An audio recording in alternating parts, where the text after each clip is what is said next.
আসসালামু আলাইকুম। খুব সহজেই কালার বার্ড মুরগির ঠোঁট ছেঁকা দিতে পারবেন আপনারা নিজেরাই।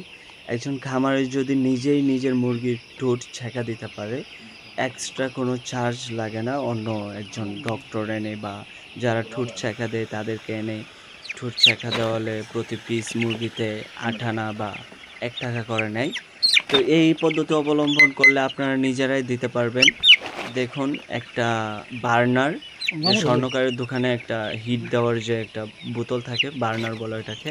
আর একটা গ্যাসের বোতল এনে রাখবেন। আপনারা ১ বোতল গ্যাস দিয়ে আপনারা ৬ থেকে ৭ হাজার মুরগিকে করতে পারবেন। আর খুব দ্রুতই হয়ে যাবে। সাথে আমরা যেটা নিয়েছি একটা পিতলের প্লেট এবং পিতলের প্লেটের পেছন দিক দিয়ে দেখতে পাচ্ছেন যে একটা ওই বার্নারটা রেখেছি আর ওই দিক দিয়ে আগুনটা হিট হচ্ছে, পিতলটা হিট হচ্ছে, যার কারণে ওই দিক দিয়ে মুরগির ঠোঁটটা লাগানোর সাথে সাথেই ছেঁকা দেওয়া হয়ে যাচ্ছে আর কি। তো আপনারা যদি লক্ষ্য করেন দেখেন একজন আমাকে হেল্প করছে, ধরে দিচ্ছে, যার কারণে খুব তাড়াতাড়ি হয়ে যাচ্ছে ঠোঁট ছেঁকা দেওয়াটা।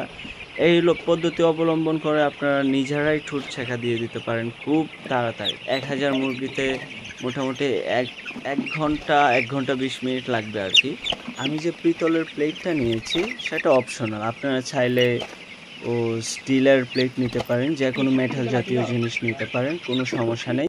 কিন্তু এই সেম পদ্ধতি অবলম্বন করতে হবে যে পেছন দিক দিয়ে বার্নার রাখতে হবে আর সামনের দিক দিয়ে হিট হওয়ার পরে সেখানে ঠোঁট ছেঁকা দিতে হবে। কিশোরগঞ্জ ডিস্ট্রিক্টের ভিতরে কেউ যদি ঠোঁট ছেঁকা দিতে চান আমার সাথে যোগাযোগ করতে পারেন।